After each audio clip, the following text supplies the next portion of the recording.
evening, everybody. This is Language Mantra channel, session number 23 of Advanced English. And in this session, we are going to discuss elaborately clause. We have some idea of clause because we have discussed if clauses. And again, in session number 18, we have discussed clause itself. But clause is so important in English grammar that we should have more discussions because there are some aspects not yet covered. So maybe we will take more 2 or 3 sessions to discuss clause rather elaborately. So let's see clause. For some, speakers, for some learners, sometimes there is some confusion between sentence and clause. There are some reasons also. Let's see those reasons first. Number 1, a sentence is a group of words. Well, a clause too is a combination of group of words. Number 2, a sentence has a subject part and a predicate part or verb part. Well, again, a clause too has a subject part and a predicate part. And a sentence gives you a complete sense of meaning, and there are clauses, especially compound clauses. They give complete sense of meaning. And these are the reasons why these two items are confusing. But make a very simply formula. Try to understand a simple thing. That a sentence is a bigger part and a clause is a component of a sentence. That means a sentence is always bigger than a clause and clause is always shorter than a sentence. Then it will be easier to understand. We have 2 more steps to discuss. Number 1, we will discuss clauses in terms of sentences. There are different types of sentences and there are different types of clauses. So we'll try to make some relationship. And then we have some examples to further clarify the concept. So let's see. We have 3 types of sentences: simple sentence, complex sentence, and compound sentence. If it is a simple sentence, it must have only one subject and only one predicate part. Nothing else. So it is so simple. Simple sentence is always simple. It has a subject and it has a verb, then it may have object or it may have other things. Or it may not have anything else. But it has a subject part and it has a predicate part. In that case, this becomes the principal clause.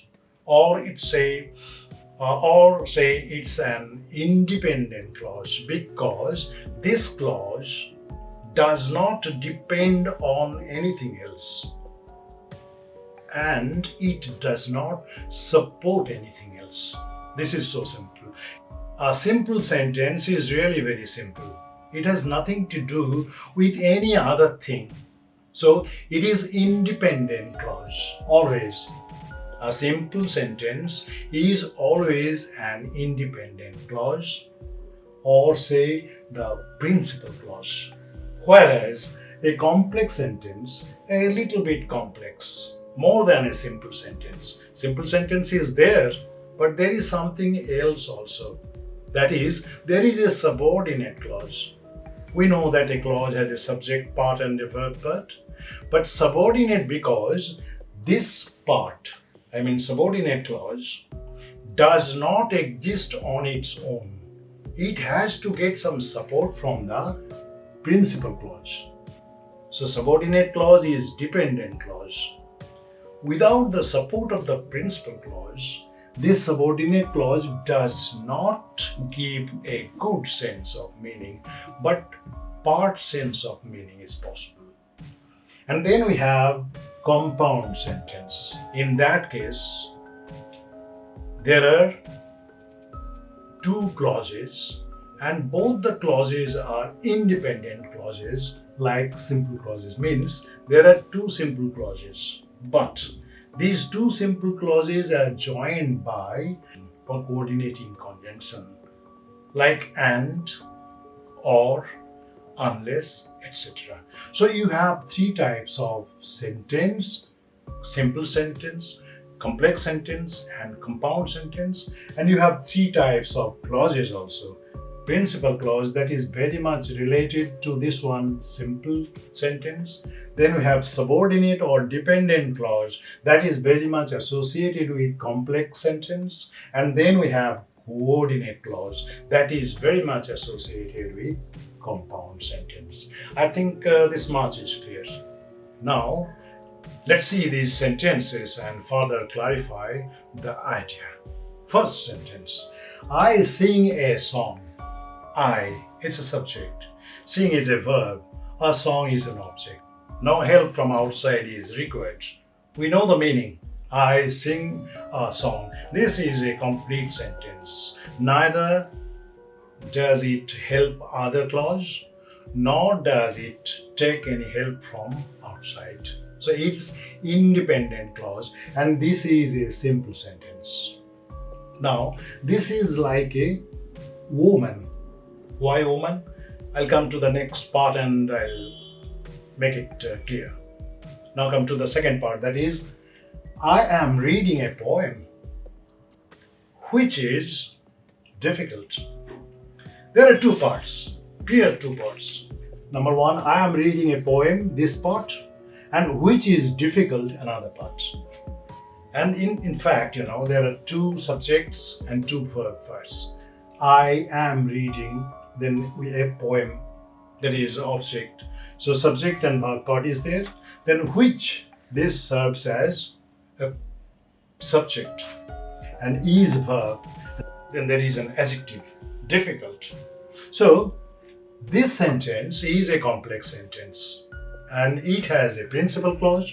I am reading a poem, and which is difficult. What is difficult? The poem is difficult.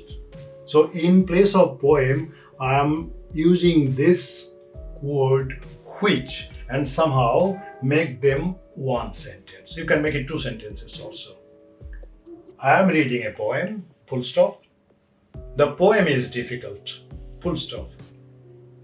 In place of that, I am making it like this. I am reading a poem which is difficult. Now, which is difficult, this part does not exist without this past part, I am reading a poem, because this part gets all the support from this word poem. I told you that this is a woman. First sentence, I sing a song is like a woman. Okay, fine. I am reading a poem. This part is like a mother. And which is difficult become a nursing baby. So this nursing baby does not exist without the help of its mother. Complex sentences like that. There would be a mother and there would be a baby. Baby is a subordinate clause or dependent clause, and mother is an independent clause. So I am reading a poem is like a mother, and which is difficult, this sentence is like a nursing baby. Now come to the third point. I sing a song and you play harmonium. Now you see the form. Here I sing a song, it's a simple sentence and it exists independently without any help from outside or other clauses. And again, you play harmonium is like that. It also can exist without any help from I sing a song.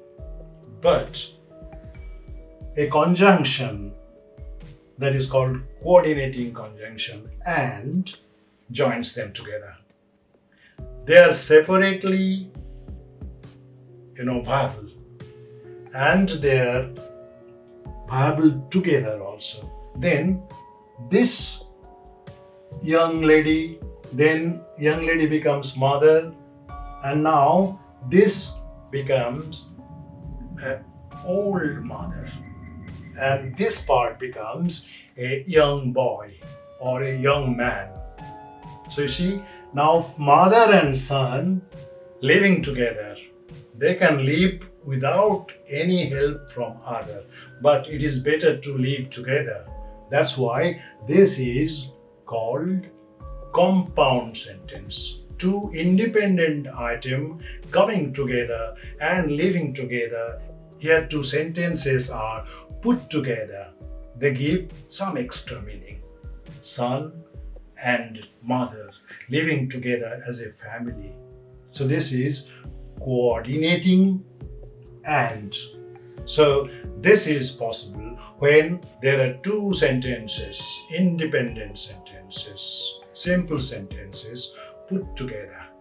So this is all about the basic conception of, say, simple sentence, complex sentence, and compound sentence. Now, next day, I think it would be better to deal with subordinate or dependent clause because there are many. We have a noun clause, we have adjective clause, we have adverbial clause. At least three types are there. So we will discuss subordinate clause and we'll try to recognize which one is noun clause, which one is adjective clause, and which one is adverbial clause. And then we'll come to coordinate or compound sentence also. Simple sentence does not require any more conversation. Simple sentence is so simple. Just one subject, one predicate part, it becomes a simple sentence. So I think I have given a good introduction once again. You try to understand this. We have texts also you can follow if necessary. And one request as usual, please help us to get more views and more subscribers. So you subscribe it and try to share it with your friends and family members so that we can get more viewers and more subscribers. And for yourself, please push the bell button so that whenever we upload the video, you get it directly. So this much today. Have a nice time. Thank you very much.